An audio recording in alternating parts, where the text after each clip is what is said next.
நாம் அனைவரும் தலையில் தாழ்த்தி கண்களை மூடி தேவனை துதிப்போம். எல்லாரும் வாய்களில் திறந்து கர்த்தருக்கு நன்றி செலுத்துங்கள். கர்த்தரை துதிங்கள், கர்த்தரை போற்றுங்கள். கர்த்தர் மகத்துவத்தில் சிறந்தவராயிருக்கிறார். சேனைகளின் தேவனாகிய கர்த்தர் பரிசுத்தர் பரிசுத்தர் பரிசுத்தர் என்று இடைவிடாமல் தேவ தூதர்கள் தேவனை துதித்து கொண்டிருக்கிறார்கள். தேவன் நமக்கு ஒரு நல்ல ஸ்லாக்கியத்தை கொடுத்திருக்கிறார். தேவனை துதிப்பதனால ஏராளமான நன்மைகள் நாம் பெற்றுக்கொள்கிறோம். தேவனை துதிங்கள், ஆமென், ஹல்லேலூயா என்று சொல்லுங்கள். இயேசு ரத்தம் ஜெயம் என்று சொல்லுங்கள். கர்த்தருடைய பெயர்களை சொல்லி கர்த்தரை துதிங்கள். ஆமென், ஹல்லேலூயா, ஆமென், ஹல்லேலூயா, ஆமென், ஹல்லேலூயா, ஆமென், ஹல்லேலூயா, ஆமென், ஹல்லேலூயா, ஆமென், ஹல்லேலூயா, ஆமென், ஹல்லேலூயா, ஆமென், ஹல்லேலூயா, ஆமென், ஹல்லேலூயா. இயேசு ரத்தம் ஜெயம், இயேசு ரத்தம் ஜெயம், இயேசு ரத்தம் ஜெயம், இயேசு ரத்தம் ஜெயம், இயேசு ரத்தம் ஜெயம், இயேசு ரத்தம் ஜெயம், இயேசு ரத்தம் ஜெயம், இயேசு ரத்தம் ஜெயம், இயேசு ரத்தம் ஜெயம். பிதாவாகிய தேவனை துதிக்கிறோம், குமாரனாகிய தேவனை துதிக்கிறோம், தூய பரிசுத்த ஆவியானவராகிய தேவாதேவனை துதிக்கிறோம். சத்தியவேதம் பரிசுத்த வேதம் போதிக்கிறோம், திரியேக தேவனை துதிக்கிறோம், போற்றுகிறோம், வணங்குகிறோம், ஆராதனை செய்கிறோம். தன்னை பிதாவாகிய தேவனை இயேசுவின் நாமத்திலே விசுவாசத்தோடு ஏற்படுகிற ஒவ்வொரு ஜெபத்தையும் கேட்டுக்கணும். அதுக்காக நன்றி செலுத்துகிறோம். இப்பொழுது வந்திருக்க அனைத்து ஜனங்களுக்காக ஜெபிக்கிறோம். பிள்ளைகள் வெறுமையாக வந்திருக்கலாம், போகும்போது நிறைவான ஆசீர்வாதங்கள் பெற்றவர்களாக கடந்து போவதற்கு உதவி செய்ய வேண்டும் என்று பிரார்த்திக்கிறேன். ஆராதனை காண்கிற குற்றங்கள் குறைவுகள் இருந்தால் தயவு செய்து மன்னிக்க வேண்டும் என்று பிரார்த்திக்கிறேன். ஆராதனை ஒவ்வொரு பாகங்களையும் ஆசீர்வதியும், ஒவ்வொரு பொருள்களையும் ஆசீர்வதியும். வர தடைப்பட்ட ஒவ்வொருத்துக்காக ஜெபிக்கிறேன். தடைகளை அனைத்தும் எடுத்து போட்டு விடுதலையாக்கி கொண்டு வந்து சேர்க்க வேண்டும் என்று பிரார்த்திக்கிறேன். இப்பேற்பட்ட ஆராதனைகள் உலகத்தில் எங்கெங்கெல்லாம் நடத்தப்பட்டு கொண்டு இருக்குது அங்கெல்லாம் கிறிஸ்துவின் வல்லமை காணப்பட்டு ஒவ்வொரு விசுவாசியும் உறுதியாக இருந்து மற்றவர்களை உறுதிப்படுத்துகிற கருவிலாக மாற்றி தர வேண்டும் என்று பிரார்த்திக்கிறேன். விழாவட்டையும் கர்த்தரும் இரட்சகருமா இருக்க இயேசு கிறிஸ்துவின் மூலமாய் வேண்டிக் கொள்கிறோம். ஜெபத்தை ஏற்றுக்கொள்ளும் பிதாவே, ஆமென். ரெட் கலர் புத்தகத்திலே 24வது பாடல், லேவியரே ஆசாரியரே ஆனந்தமாய் நாம் கூடி வந்தோமே என்று சொல்லப்படும் இந்த பாடலை நாம் அனைவரும் எழுந்து நின்று பாடுவோம். ரெட் கலர் புத்தகத்தில்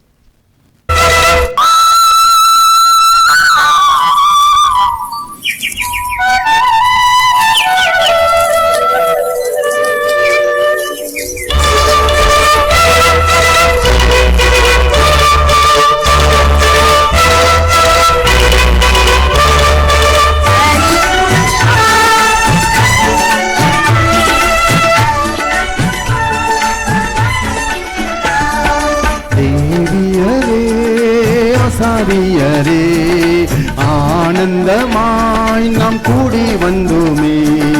லேவியரே ஆசாரியரே ஆனந்தமாய் நாம் கூடி வந்தோமே.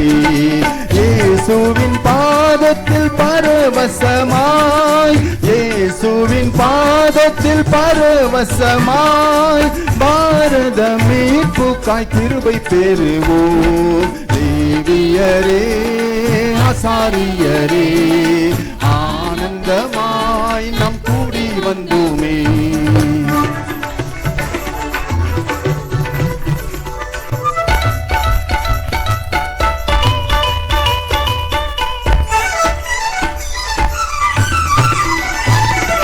எட்டு திசைக்கும் இயேசு புகழ் பரவ எத்திய சுவிசேஷம் என்று சொல்லுவோம். எட்டு திசைக்கும் இயேசு புகழ் பரவ எத்திய சுவிசேஷம் என்று செல்லுவோம். சாத்தானின் கட்டுகளை அறுத்திடுவோம், சாத்தானின் கட்டுகளை அறுத்திடுவோம். சத்திய சபை கட்டி எழுப்பிடுவோம். லேவியரே ஆசாரியரே ஆனந்தமாய் நாம் கூடி வந்தோமே.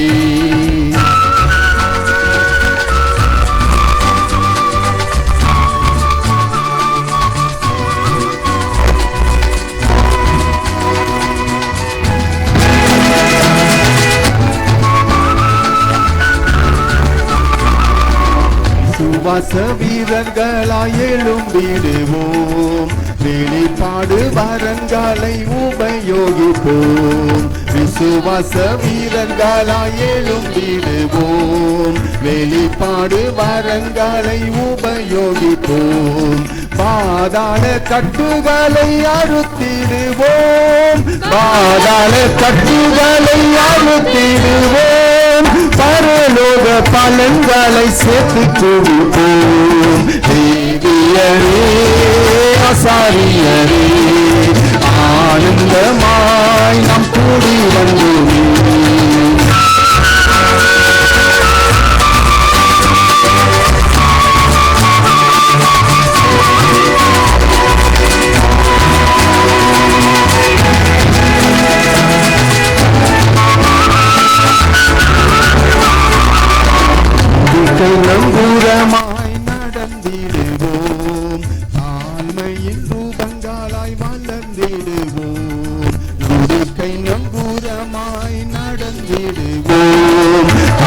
மகிமையின் ரூபங்களாய் வளர்ந்திடுவோம். பாதாள கட்டுகளை அறுத்திடுவோம், பாதாள கட்டுகளை அறுத்திடுவோம். கரிய சமர்த்தங்களாய் நின்றுடுவோம். தேவியரே ஆசாரியரே ஆனந்தமாய் நாம் கூடி வந்தோமே.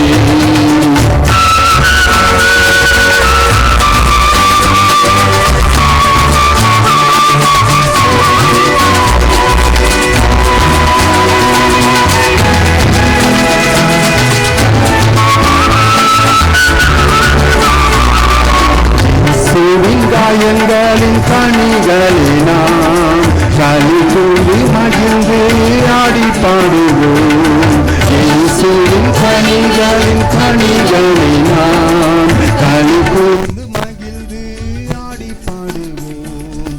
அப்போஸ்தல ஊழியத்தில் ஆர்ப்பரிப்போம், அப்போஸ்தல ஊழியத்தில் ஆர்ப்பரிப்போம். ஆசீர்வாத மழைக்கு மேகங்களாவோம். தேவியரே ஆசாரியரே ஆனந்தமாய் நாம் கூடி வந்தோமே. உட்காருவோம். எசையா தீர்க்கதரிசி புஸ்தகம் 58வது அத்தியாயம் வசனங்கள் 13-14. என் பரிசுத்த நாளாகிய ஓய்வு நாளிலே உனக்கு இஷ்டமானதை செய்யாதபடி உன் காலை விலக்கி உன் வழிகளின்படி நடவாமலும் உனக்கு இஷ்டமானதை செய்யாமலும் உன் சொந்த பேச்சை பேசாமல் இருந்து ஓய்வு நாளை மனமகிழ்ச்சியின் நாள் என்றும் கர்த்தருடைய பரிசுத்த நாளை மகிமையுள்ள நாள் என்றும் சொல்லி அதை மகிமையாக எண்ணுவாயானால் அப்பொழுது கர்த்தரில் மனமகிழ்ச்சியாயிருப்பாய். பூமியின் உயர்ந்த இடங்களில் உன்னை ஏறி இருக்கும்படி பண்ணி உன் தகப்பனாகிய யாக்கோபுடைய சுதந்திரத்தால் உன்னை போஷிப்பேன். கர்த்தருடைய வாய் இதை சொல்லிற்று என்று வாசித்து கொண்டிருக்கிறோம். உட்காருவோம். வெளிப்படுத்தின விசேஷத்தில் வாசிக்கிறோம், நீ உயிருள்ளவன் என்று பெயர் கொண்டும் நீ செத்தவனாயிருக்கிறாய். நமக்கு கர்த்தர் கொடுக்கிற ஒரு காரியத்தை பாருங்கள். பூமியின் உயர்ந்த இடங்களில் உன்னை ஏறி இருக்கும்படி பண்ணி உன் தகப்பனாகிய யாக்கோபுடைய சுதந்திரத்தால் உன்னை ஆசீர்வதிப்பேன். அது எப்பொழுது? இதோ இதெல்லாம் செய்ய வேண்டுமா? உன் தேவனாகிய கர்த்தருடைய ஓய்வு நாளில் உனக்கு இஷ்டமானது எதையும் செய்யாது. அதிகாலையில் நீ எழுந்து கொள். அதிகாலையில் என்னை தேடுகிறவன் கண்டடைவான், என்னை கண்டடைவான் என்று கர்த்தர் சொல்லி கொண்டிருக்கார். அதிகாலையில் எழுந்து கொண்டு அவருடைய காரியங்கள் எல்லாம் செய். முதல்ல கர்த்தருடைய ஆலயத்தில் போய் என்ன நடக்குதோ அதை செய்துவிடு. பிரசங்கின் புஸ்தகத்தில் வாசிக்கிறோம், மூடர் பலியிடுவது போல நீ பலியிட வேண்டாம். நீயோ தேவனுடைய ஆலயத்துக்கு போகும்பொழுது செவி கொடுக்க சேர்வது தான் நல்லது. மூடர் பலியிடுகிறார்கள். அவர்கள் காசை வைத்து, காசை கொடுத்தா எல்லாம் ஆகும், காசை கொடுத்தா இந்த உலகத்தை தான் ஆகும். கர்த்தர் சொல்லுகிற இந்த உயர்வான பதவியில் உட்காரவே முடியாது. காசு கொடுத்தா உலகத்தில் ஏதோ சர்ச்சில் இருக்கலாம், பெரிய பெரிய ஆள் என்று போட்டிக்கொள்ளலாம், ஜனங்க இவன் பெரிய இவன் அவன்ட்டெல்லாம் சொல்லிக்கொள்ளலாம். ஆனால் இங்கே சொல்லப்படுகிற வார்த்தை அவர்களுடைய ஜீவிதத்தில் அது நடக்கவே நடக்காது. என்ன சொல்லப்படுகிறது? அதாவது என் பரிசுத்த நாளாகிய ஓய்வு நாளிலே உனக்கு இஷ்டமானதை செய்யாதபடி, உனக்கு எவைகளெல்லாம் உனக்கு இஷ்டமோ அவைகளை செய்யாதே. உன் காலை விலக்கி உன் வழிகளின்படி நடவாமலும் உனக்கு இஷ்டமானதை செய்யாமலும் உன் சொந்த பேச்சை பேசாமல் இருந்து ஓய்வு நாளை மனமகிழ்ச்சி நாள் என்றும் கர்த்தருடைய பரிசுத்த நாளை மகிமையுள்ள நாள் என்றும் சொல்லி அதை மகிமையாக எண்ணுவாயானால். எவ்வளோ விஷயம் பாருங்க. மனமகிழ்ச்சி. ஆலயத்துக்கு வரும்போது தாவீது ராஜா சொல்லுகிறான், அவருடைய ஆலயத்துக்கு நாம் போகும்பொழுது ஆனந்த சத்தத்தோடே தான் போக முடியும். வெறுப்பு, கசப்பு இவைகள் அனைத்தும் எதுக்குமே உபயோகமாகாது. நம் உள்ளம் வெறுப்பாய் இருந்தால் இந்த நாள் நமக்கு ஆசீர்வாதமாக இருக்கவே இருக்காது. நமது உள்ளம் வெறுப்பாய் இருந்தால் நமக்கு ஆசீர்வாதமாக இருக்காது. அதாவது நாம் கர்த்தருடைய ஆலயத்துக்கு போவோம் பாருங்கள். எதுக்கு? அவர் தம்முடைய வழிகளை நமக்கு போதிப்பார். என்ன அவருடைய வழி? என்ன சொல்ல போகிறார்? கர்த்தர் என்ன செய்ய போகிறார்? கர்த்தருக்கு என்ன அவர் நான் செய்ய வேண்டிய காரியத்தை அவர் சொல்ல போகிறார். அது என்ன என்று கவனமாக கேட்டால் தான் அவர் பேசுகிறார். கவனமாக நீ காதெல்லாம் ஒரே ஒரு இடத்துல வைத்து நீ கர்த்தர் என்னோடு கூட இடைப்பட்டு பேச போகிற காரியம் தான் என்ன, நான் உலகத்தில் செய்ய வேண்டிய காரியம் தான் என்ன என்று நீ உன்னுடைய முழு இருதயத்தோடும் உன் முழு ஆத்மாவோடும் உன் முழு மனதோடும் கர்த்தரிடத்தில் இப்பேற்பட்ட காரியத்தை நீ அணுகி இப்படி விரும்பினால் அவர் உன்னோடு கூட பேசுகிறார். இந்த உலகத்தில் நீ கர்த்தருடைய வார்த்தையை நீ கேட்டால் நமது மரணத்துக்கு பிறகு நீ கர்த்தரிடத்தில் பேசும்போது அவர் சொல்லுங்கள் அவர் கேட்பார். இந்த உலகத்திலே கர்த்தருடைய வார்த்தைகளை நீ கவனமாய் கேட்டால் மரித்த பிறகு ஆண்டவரே ஆண்டவரே ஆண்டவரே என்ற அதே வெறும் புலம்பலான வார்த்தைகள் தான் அங்கே இருக்கிறது. உங்களை யார் என்று எனக்கு தெரியாது என்று சொல்லுகிற வார்த்தையும் அங்கே இருக்கிறது. அகன்று போங்கள் மாயக்காரரை என்னை விட்டு அகன்று போங்கள் என்று சொல்லப்படுகிற வார்த்தை இருக்கிறது. கதவை மூடுகிற ஒரு காட்சி இருக்கிறது. இவனை பொறுமே தள்ளுங்கள் என்று சொல்லப்படுகிற வார்த்தை இருக்குது. அந்த இடத்துல உன்னுடைய வார்த்தைகள் கேட்கப்பட வேண்டும் என்ற வாஞ்சை உனக்கு இருந்தால் இந்த உலகத்தில் அவர் சொல்லுகிற வார்த்தைகளை நீ கேள். நீ கேள், ரொம்ப முக்கியம். அதுதான் பைபிள் சொல்கிறது. தான் பிரசங்கின் புத்தகத்தை இப்படி தான் வாசித்து கொண்டு இருக்கிறோம். நீ தேவனுடைய ஆலயத்துக்கு போகும்பொழுது மூடர் பலியிடுகிறது போல நீ பலியிட வேண்டாம். அவங்க செய்கிறது அவங்களுக்கே தெரியல, அவங்க செய்கிறது தப்புன்ற அவங்களுக்கு தெரியாது. நீ தேவனுடைய ஆலயத்துக்கு போகும்பொழுது செவி கொடுக்க சேருவது தான் நலம். நலம் செய். வேதம் என்று சொல்லப்படுகிறது. ஒரு வசனத்தை வைத்து ஒரு மந்த் முழுவதுமாக நாம் என்ன செய்ய முடியும்? அதை குறித்து நாம் தியானித்து அதை குறித்து பேச முடியும். 31,000 வசனங்கள் இருக்கிறது. அது எவ்வளோ வருஷங்கள் தேவைப்படும் தெரியுங்களா? நாம் இதை படிக்கிறதே இல்லையே. இதை படிக்கிறதே இல்லை. எப்படி படித்தா தானே கர்த்தர் பேசுகிறார்? அந்த மாதிரி எண்ணம் நம்மளுக்கு இல்லை பாருங்கள். கர்த்தர் பேசணும்னு விரும்புறதில்லை.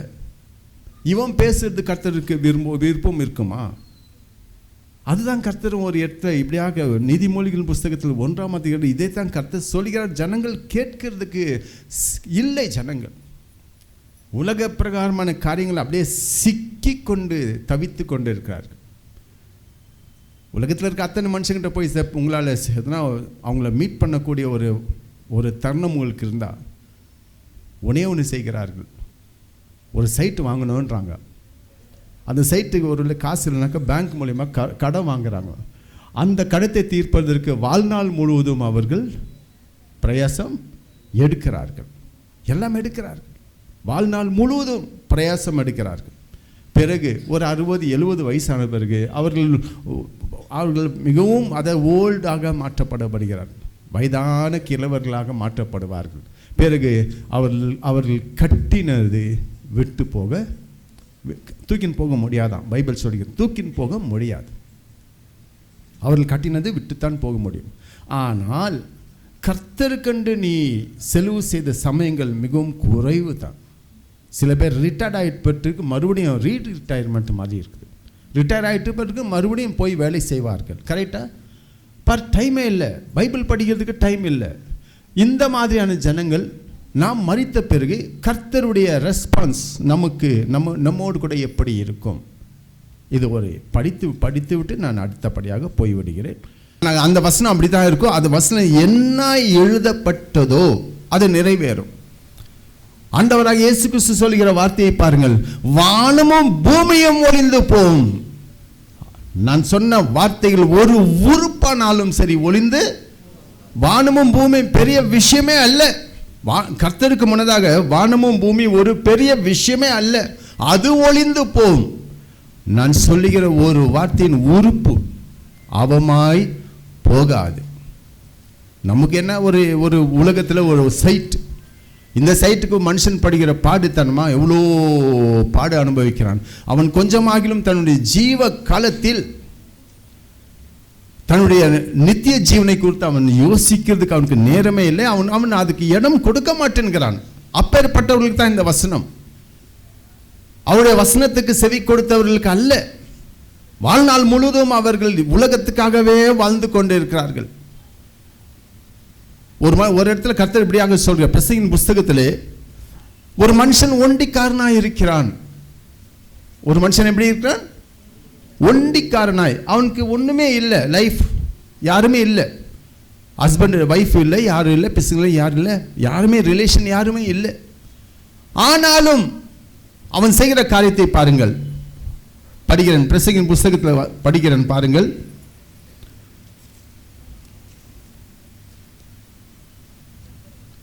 பிரசங்கின் புஸ்தகம் 4ஆம் அத்தியாயம், பிரசங்கி எக்லீசியாஸ்டிஸ் சொல்ற இங்கிலீஷ்ல, அதுக்கு 4ஆம் அத்தியாயம் 8ஆம் வசனம்.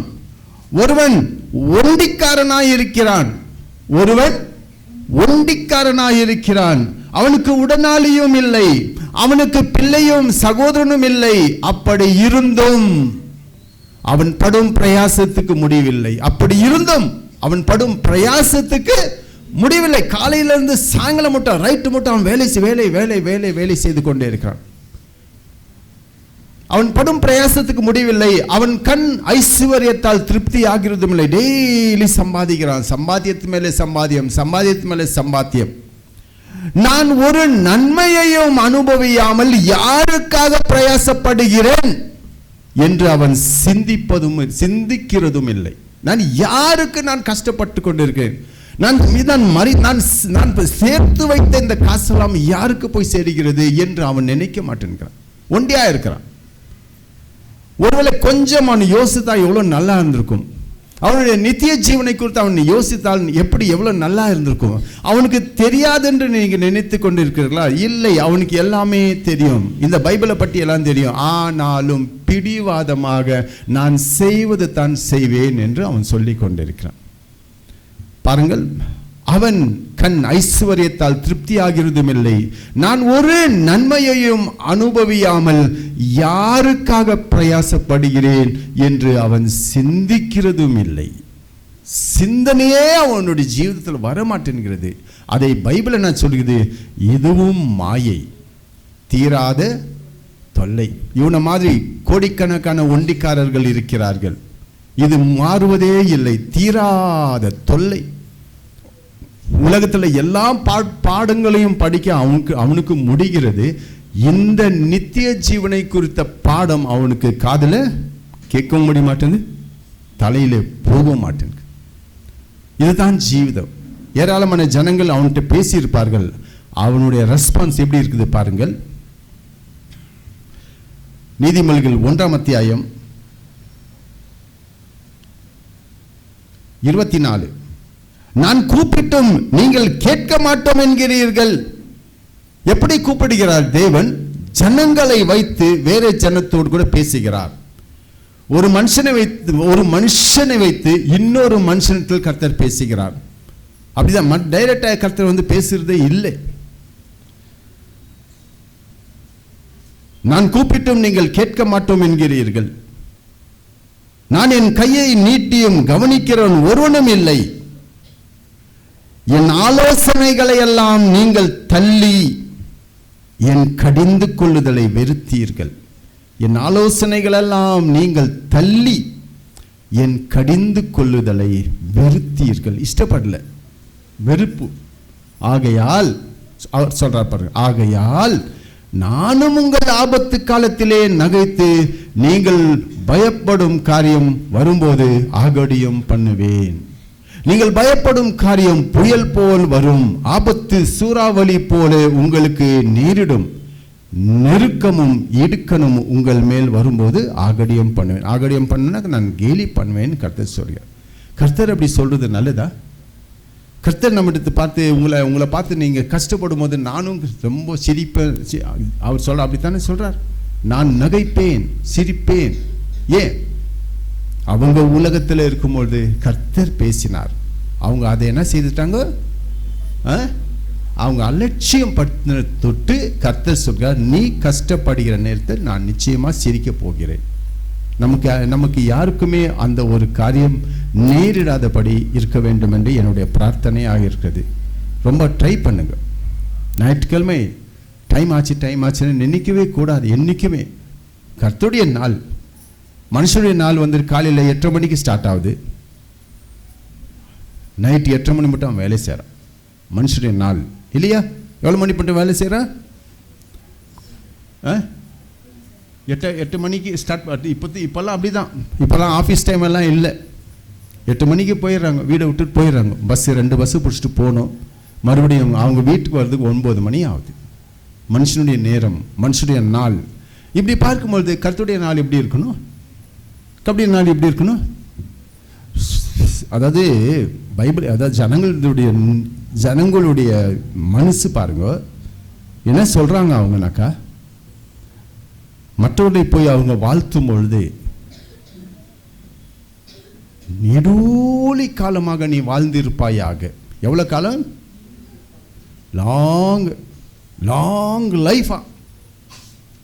லாங் லைஃப் விரும்புகிறார்கள்.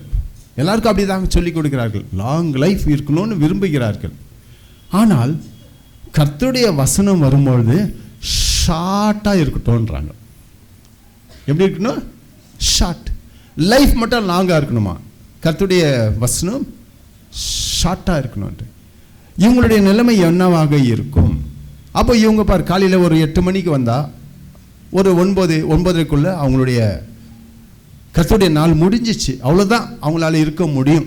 அதுக்கு மேலே அவங்களால எந்த ஒரு காரியத்தையும் கேட்டு இருக்க முடியாது. அவங்களுக்கு அவ்வளோதான் முடியும். அதுக்கு மேலே அவங்களுக்கு இல்லை, பொறுமை இல்லை. ஆனால் அவங்களுடைய உலக பிரகாரமான விஷயத்தில் எக்கச்சக்கமான டைம் இருக்கிறது. இதைத்தான் கர்த்தர் சொல்லி கொண்டிருக்கார். நான் கூப்பிட்டும் நீங்கள் என்ன செய்யலை? கேட்க மாட்டோம் என்கிறீர்கள். நான் கூப்பிட்டேன், நீங்கள் கேட்க மாட்டோம் என்கிறீர்கள். இப்பேற்பட்டவர்கள் பரலோகத்தில் நடப்பார்களா? பரலோகத்தில் நடப்பார்களா?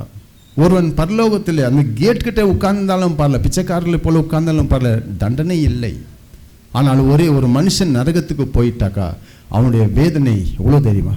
ஒரு மனுஷன் நரகத்துக்கு போகிறான்னா அவன் கேட் கிட்ட உட்கார்ந்தாலும் பயம் ஜாஸ்தி இருக்கும். அதுதான் விஷயம். வித்தியாசம் பார்த்தீங்களா? ஒரு மனுஷன் நரகத்துக்கு போயிட்டுக்கிறான், கேட் கிட்ட உட்காந்துக்கிறானாக்கோ, அப்படி உட்கார்ந்தாலும் அவனுக்கு என்ன இருக்குவாங்க?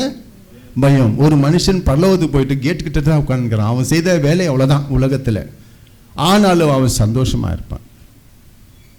உங்களுக்கு எப்படி இருக்கணும்? ஜோல சொல்லுங்க. அப்போ அப்படி இருந்தாக்கா, ஒருவேளை ஞாயிற்றுக்கிழமை இன்னைக்கு வேணாம், இன்னைக்கெல்லாம் பக்காவாக பிளான் பண்ணிட்டு இவ்வளோ மணி தான் சொல்லிட்டு நினைச்சாச்சு. இனிமேல் நம்மளுடைய ஆராதனை நேரமெல்லாம் 10 மணிக்கு வரும், 6 மணிக்கு நீங்கள் அனைவரும் போங்கள்.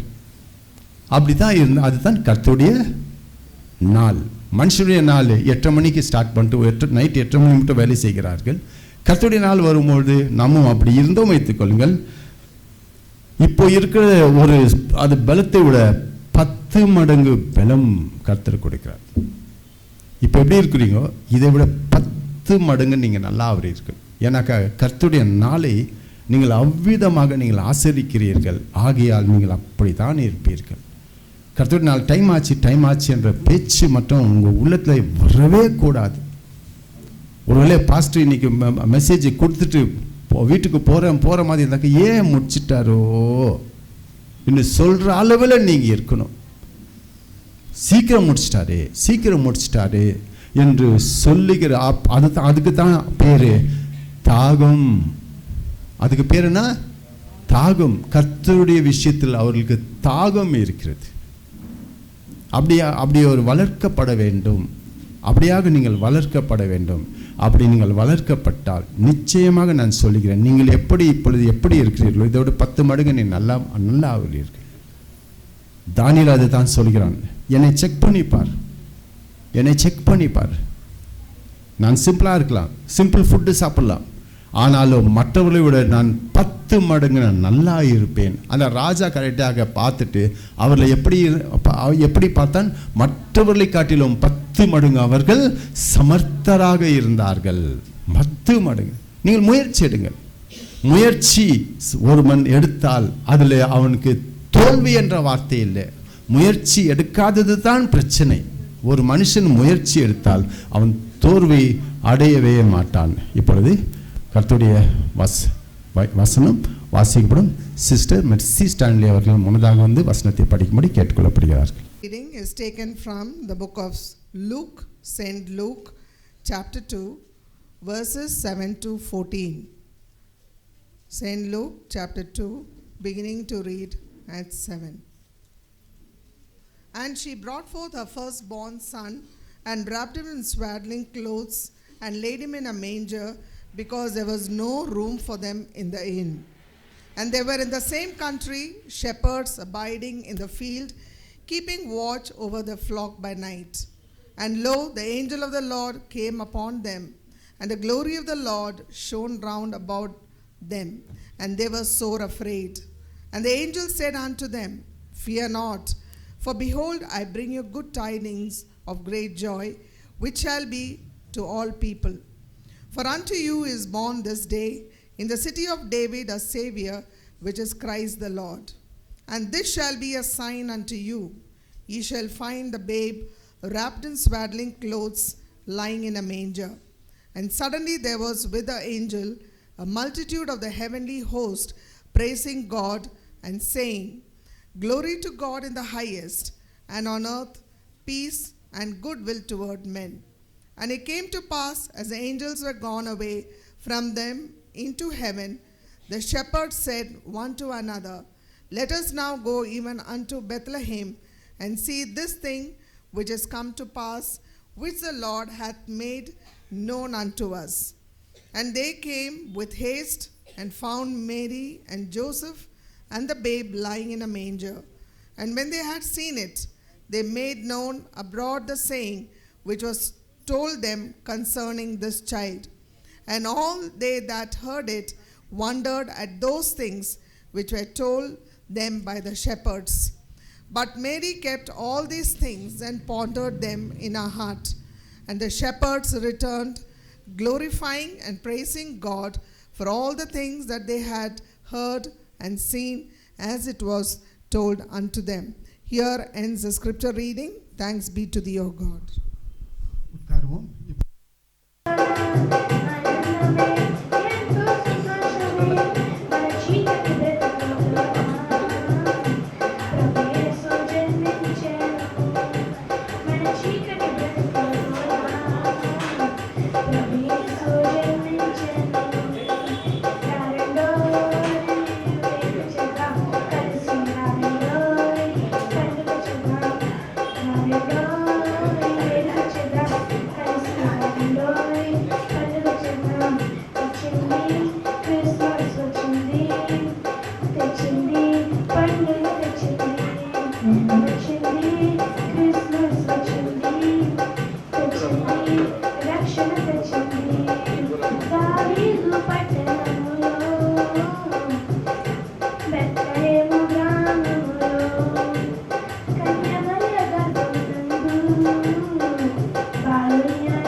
చూసి తూరు ప్రేమ చుక్క చూపి గొల్లలేమో పరుగునొచ్చే దూతలేమో పొగడవచ్చే. పుట్టాడు పుట్టాడు రో రారాజు మెస్సయ్య పుట్టాడు రో మన కోసం పుట్టాడు పుట్టాడు రో, రారాజు మెస్సయ్య పుట్టాడు రో. పశుల పాకలో పరమాత్ముడు, చల్లని చూపులోడు సక్కనోడు. ఆకాశమంతా మనసున్నోడు, నీ వెట్టి వాడవైనా నెట్టివేయడు. సంబరాలు సంబరాలు రో, మన బ్రతుకుల్లో సంబరాలు రో. సంబరాలు సంబరాలు రో, మన బ్రతుకుల్లో సంబరాలు రో. చలి రాత్రి ఎదురు చూసి తూరు ప్రేమ చుక్క చూపి, గొల్లలేమో పరుగునొచ్చే దూతలేమో పొగడవచ్చే. పుట్టాడు పుట్టాడు రో, రారాజు మెస్సయ్య పుట్టాడు రో. మన కోసం పుట్టాడు పుట్టాడు రో, రారాజు మెస్సయ్య పుట్టాడు రో. మన కోసం. Wish you a Merry Christmas, Merry Christmas, Merry Christmas. We wish you a Merry Christmas and a Happy New Year, and a Happy New Year, and a Happy New Year. We wish you a Merry Christmas, Merry Christmas and a Happy New Year. Amen. ఉన్న మడక ఆడపేను ఉన్న మాడమా ఆమె. உற்றோர் தண்ணீரே இந்த தேவ ஆவியே, ஜீவநதியே இந்த பொங்கி பொங்கி வா. ஆசீர்வதியும் என்னே சகர்த்தாரே, ஆசீர்வதியும் என்னே சகர்த்தாரே. ஆவியின் நரங்களினால் என்னை நிரப்பும், ஆவியின் நரங்களினால் என்னை நிரப்பும். உற்றோர் தண்ணீரே இந்த தேவ ஆவியே, ஜீவநதியே இந்த பொங்கி பொங்கி வா. ஆமென். ఓ నాగర్ నేను నీ ధరకి చేర్చుకోసయ్యా, ధరకి చేర్చుకోసయ్యా. ఆమె.